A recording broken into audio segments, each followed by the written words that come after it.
एक कहानी शुरू होती है साल 2007 में अमेरिका के शहर सैन फ्रांसिस्को से। दो दोस्त ब्रायन चेस्की और जो गिबिया दोनों प्रोफेशनल डिजाइनर थे जिनके पास अपना किराया देने के लिए किराए के पैसे नहीं थे। 2007 में उसी साल बिल्कुल एक डिजाइनिंग की कॉन्फ्रेंस होती है जिसमें इंटरनेशनली बहुत सारे गेस्ट आते हैं और इसी शहर में रुकने के लिए, स्टे करने के लिए होटल्स की बुकिंग नहीं मिलती।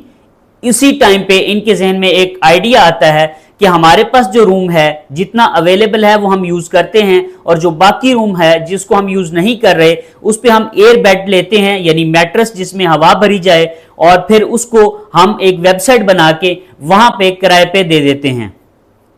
उन्होंने 2 हवा वाले बेड यानी एयर मैट्रेस लिए और एक वेबसाइट बनाकर अपने अच्छी सी तस्वीरें बनाई अपने कमरे की और उस वेबसाइट पे डाल दी।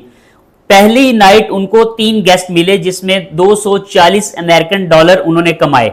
साथ उन्होंने ये भी प्रॉमिस किया कि जो गेस्ट हमारे पास स्टे करेंगे हम उनको कॉम्प्लीमेंट्री ब्रेकफास्ट भी देंगे।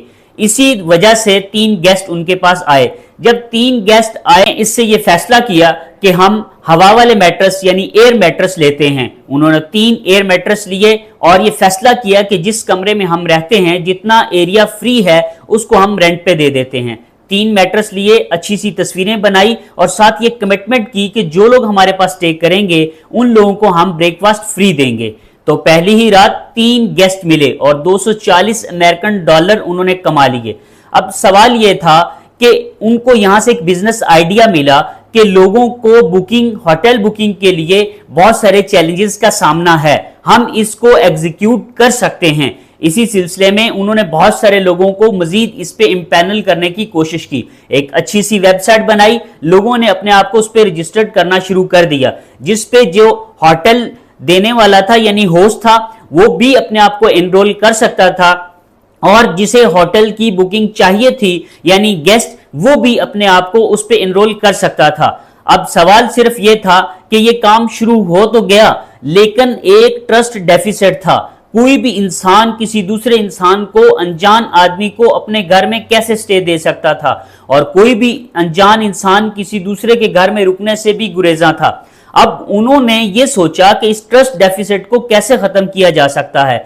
इस सिलसिले में उन्होंने स्ट्रेटजीज बनाई। एक स्ट्रेटजी तो ये कि जितने भी हमारे पैनल पे रजिस्टर्ड होटल्स या रूम है उनकी अच्छी सी तस्वीर बना के वेबसाइट पे डाल दी। दूसरा ये कि 2 वे रिव्यू सिस्टम बनाया जिसमें गेस्ट जो होटल था उसको रैंक कर सकता था और इसी तरह से होटल या रूम का जो ऑनर था वो गेस्ट को रैंक कर सकता था, जिसकी वजह से ट्रस्ट डेफिसिट कम हुआ।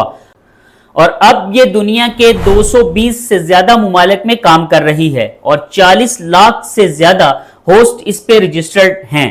केस स्टडी से हमें यह लेसन मिलता है कि अगर आपके पास बहुत बड़ी अमाउंट नहीं है, बहुत बड़ा पैसा नहीं है, लेकिन एक अच्छा आइडिया है तो आप मोटिवेटेड रहते हुए इसे शुरू कर सकते हैं। दूसरा ये कि जैसे इनके केस के अंदर 2 साल तक इनको सक्सेस स्टोरी नहीं मिली लेकिन वो मोटिवेटेड रहे और वो अपने प्लान को एग्जीक्यूट करते रहे। जैसा मैंने लास्ट वीडियो में आपको बताया था कि ये दौर इंफॉर्मेशन का नहीं बल्कि एग्जीक्यूशन का है।